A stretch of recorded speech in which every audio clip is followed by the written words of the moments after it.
Everyone, welcome back to my channel my জনার। তো তোমরা আই হোপ খুব ভালো আছো। আমি একটু খারাপ আছি কারণ আমার একটু সর্দি লেগে গেছে, হয়তো গলার আওয়াজে। এগুলোকে সাইডে রেখে আজকে যে ভিডিওটা তোমাদের সাথে শেয়ার করব সেটা হচ্ছে একটা ব্লগ ভিডিও।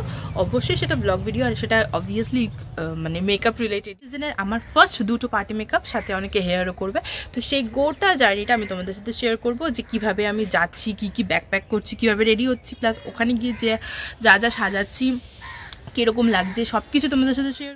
আমি তো যাবো এখন খেতে, বাট ততক্ষণে তোমরা দেখে নাও কালকে আমি একটা ক্লায়েন্টের ওপেন হেয়ারের উপর হেয়ার স্টাইল সে চায়। তো শুধু হেয়ার স্টাইলটা, মেকআপটা না, কারণ মেকআপ ও আমার কাছ থেকে কালকে নেয়নি, সেটা আজকে নেবে। সেটা আজকেটা তো এই ভিডিওতেই দেখতে পারবে। আর কালকে একটা সঙ্গীতের জন্য হেয়ার স্টাইল ও আমার কাছ থেকে করে গিয়েছিল, তো সেটা তোমরা ততক্ষণে দেখে নাও। এই হচ্ছে আমার ক্লায়েন্ট স্নেহা, যার চুলের আগের অবস্থাটা ঠিক এরকম ছিল, আর হেয়ারটা করার পরে ওপেন কার্লের উপর একটা হেয়ার স্টাইল চাইছিল, যেটা করার পরে ঠিক এরকম একটা লুক এসছে।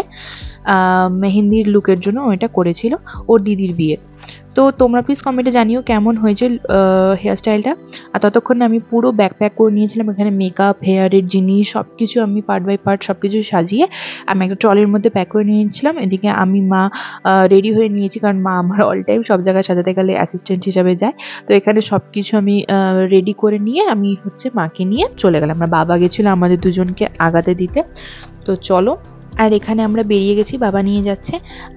আমি একবারে লাইট স্ট্যান্ড মানে সব কিছু নিয়ে বেরিয়েছি, কারণ একজন মেকআপ আর্টিস্টকে যখন মানে বাইরে কোথাও গিয়ে সাজাতে হয়, মানে এত কিছু নিয়ে যেতে হয়, ওটাতেই মানে মাথা খারাপ হয়ে যায়, এক জায়গা থেকে এক জায়গায় যাওয়া এত কিছু নিয়ে। তাও যদিও আমাদের বাড়ির সামনেই, বা আমাদের বাড়ির সামনেই বলবো না, মানে কাছাকাছির মধ্যেই ছিল। তো ওখানে গিয়ে একেবারে লোকেশনে গিয়ে আমি সব কিছু আগে বের করে নিলাম, সব কিছু রেডি করে নিলাম। করে নেওয়ার পরে এবার আমি লাইট এখানে বসাবো, সবটা আমি দেখাচ্ছি। মা এখানে সব কিছু রেডি করে দিয়ে বসে আছে, আমি এখানে লাইট টাইট লাগাবো। তারপরে হচ্ছে এই হচ্ছে স্নেহার মা, আমার ফার্স্ট ক্লায়েন্ট বলতে পারো।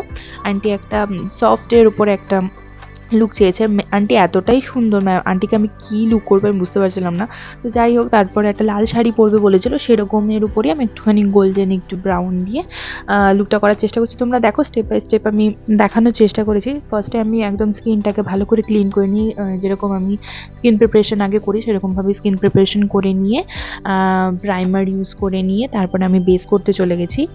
আন্টি স্কিনে একটু কালার কারেক্টিংয়ের দরকার ছিল, যেরকম ওই আন্ডার আইটাতে আর মানে ঠোঁটের আশেপাশে এই সব জায়গায়। বাদ বাকি এমনি স্কিনে কোনো রকম প্রবলেম ছিল না। তো আমি একটা মানে এক শেড ডার্কার কারেক্টার দিয়ে আমি গোটা স্কিনটাকে ভালো করে ব্লেন্ড করে নিলাম। গোটা প্রোডাক্টকে ভালো করে ব্লেন্ড করে নিয়ে আমি এখানে টেস্ট করছি যে ফাউন্ডেশনটা মানে মিক্স করে আমি করেছিলাম যেহেতু, যে ঠিক যাচ্ছে কিনা। এই জায়গাটাতে মনে হচ্ছিলো যে হালকা ফেয়ার যাচ্ছে। তো পরে আমি আবার মিক্স করে নিয়ে ডার্কটা আমি ভালো করে একদম আন্টি স্কিন ওয়াইজ আমি একটা শেড বের করে আমি ভালো করে অ্যাপ্লিকেশন করে ভালো করে ব্লেন্ড করে দিয়েছি। তারপর আমি একটা ক্রিম ব্লাশ ইউজ করেছি, হালকা লাইট পিঙ্ক কালারের, এটা ব্লু হেভেন থেকে। আমার এই কালারটা খুব পছন্দ হয়েছে, যার জন্য আমার মনে হলো যে একটু ক্রিম ব্লাশ ইউজ করে। আমি জেনারেলি অত ইউজ করি না পার্টি মেকআপের ক্ষেত্রে, কারণ আমি বেশিরভাগই এখন সবাই সফট মেকআপ চায়। তো আমি চাই লাস্টেই একবার ব্লাশ দিতে, বাট আমার কেন যেন মনে হলো যে আন্টিকে একটুখানি লাইট মানে পিঙ্ক কালারের ওই ব্লাশটা দিক। তারপর একটুখানি হাইলাইট করে দিয়ে কনসিলার দিয়ে তারপরে আমি ভালো করে মানে গোটা ফেসটাকে আমি লুজ পাউডার দিয়ে সেট করে নিলাম। এবার চলে গেলাম আমরা আইব্রো। আর আন্টি চেয়েছিল একেবারেই লাইট আইব্রো, আর মানে আন্টি কোনোদিনও আগে মেকআপ আর্টিস্টদের কাছে সাজেনি। তো আমার একটু ভয়ও লাগছিল, যে মানে এক্সপেকটেশনটা অনেকটা, আর ভয়ে ভয়ে সাজছে। তো আমি যথাযথ চেষ্টা করেছি, আর আন্টির লাস্ট অবধি গিয়ে ভালোও লেগেছে। তোমরাও দেখতে থাকো কেমন লাগছে, প্লিজ আমাকে কমেন্টে জানিও লাস্ট অবধি দেখে। এখানে কিন্তু আমি দুটো আমি স্নেহার মেকআপ লুকটা আমি এই ভিডিওতেই শেয়ার করেছি, তো প্লিজ লাস্ট অবধি তোমরা ভিডিওটা দেখো। তারপর আমি চলে গেলাম আই মেকআপে। একদমই আমি দেখতে পাচ্ছি একদমই লাইট একটা আই মেকআপ করে দিয়েছি, হালকা হালকা শিমারি।